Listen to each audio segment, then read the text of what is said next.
Right, what's up guys, JJ Richards here. Welcome back to my YouTube channel. Whilst you're here guys, as always, make sure you give the video a big thumbs up and make sure you subscribe.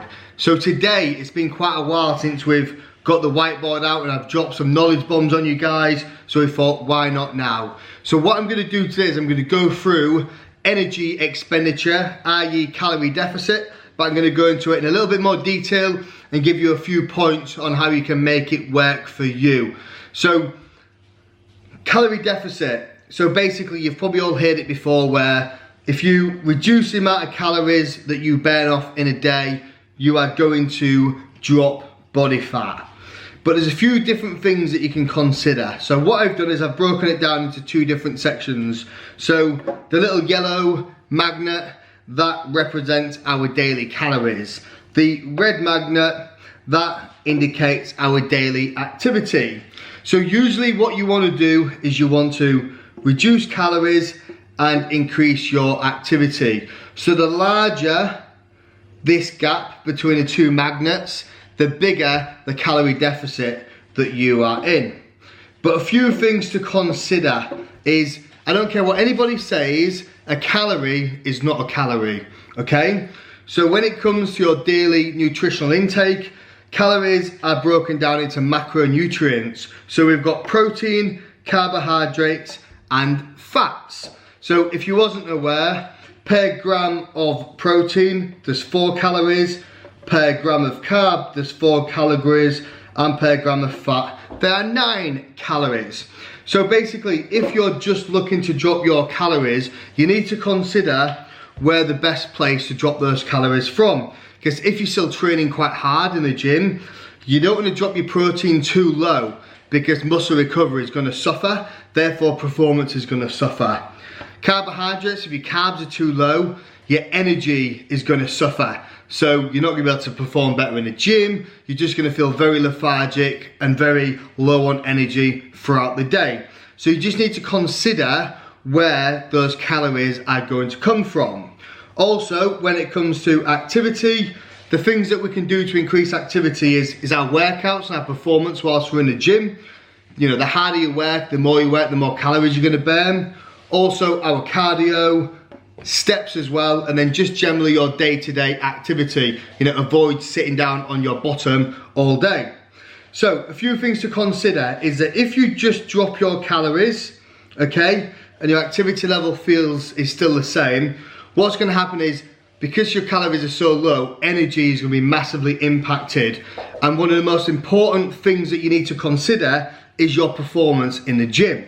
So if we're just to drop calories really low and keep our activity the same, your performance in the gym is going to suffer. And if you want to progress, your performance has got to progress, okay? So what I always recommend is I try and keep my food as high as possible. And then what I do is I increase my activity levels. So I might do a little bit more cardio. I might make sure my daily activity is a little bit higher, but I'm always monitoring my progress and my performance in the gym. Because the harder you're working in the gym, the more calories your body is going to burn, guaranteed. So rather than really suffering low on your calories, keep your food high, use the food as energy, and increase your activity by performing more. So once I've increased my activity, then what we might look at doing is just slowly dropping the calories, okay? Just doing small, marginal changes each week. Monitor how you're feeling, and then again, either increasing the activity, dropping the calories, but do this progress really slow. So many people will start day one of the diet, they'll do this with the calories, this with the activity, and then once you've reached these 2 points, there isn't very much more you can do. So you're gonna hit a wall very, very quickly. So bear that in mind, guys. I hope that was a little bit of a knowledge bomb for you guys, just breaking down the calorie deficit in a little bit more detail, because it's not just solely about eating less calories than your body burns per day. That's obviously, you know, the nuts and bolts of it, but there is a little bit more detail involved in that. So, whiteboard aside, what we're gonna do now, we're gonna go in the gym, and I'm also now gonna show you guys how to grow some big boobies.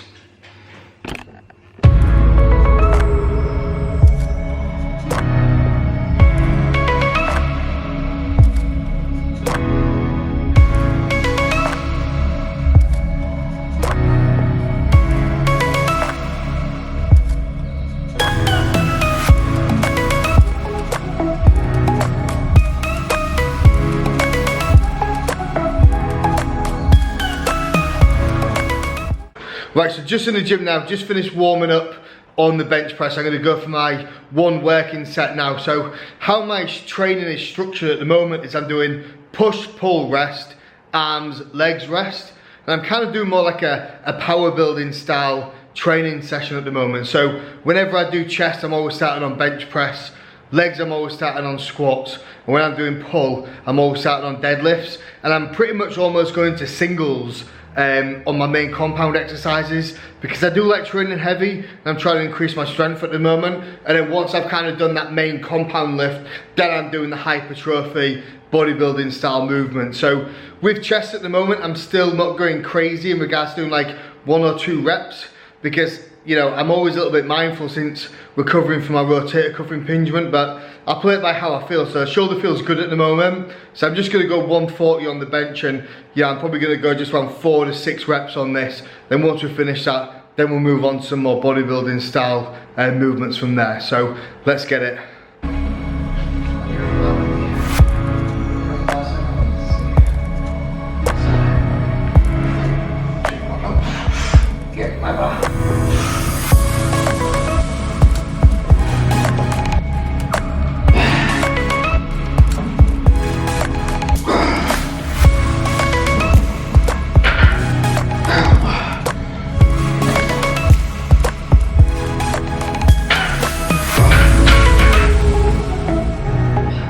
So we only got 4 reps with 140, which is okay.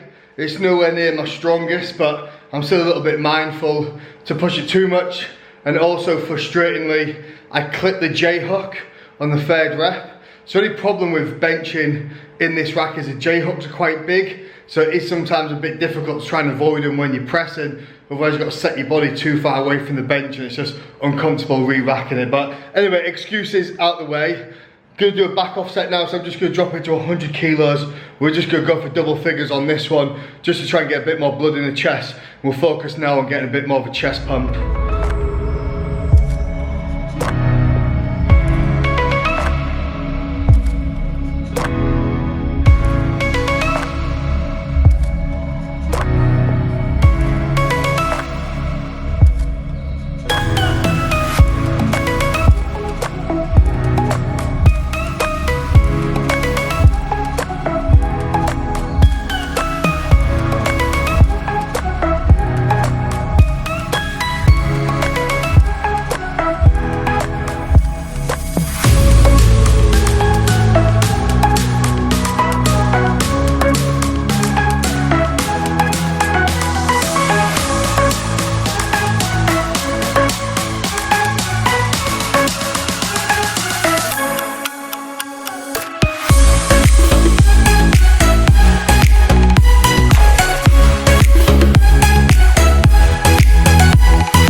Right guys, so I hope you enjoyed that video. I'm just literally sitting here, editing it, eating my chicken and rice as we speak. And one thing I must say is that exercise I did at the end, where I kind of banded the dumbbells onto the bench press, give it a go, because literally like my front delts and my chest today are in absolute bits, because it's rocking you back and forth, so it's kind of causing you to use like more of those stabilizing muscles that you wouldn't normally use. So definitely give it a go.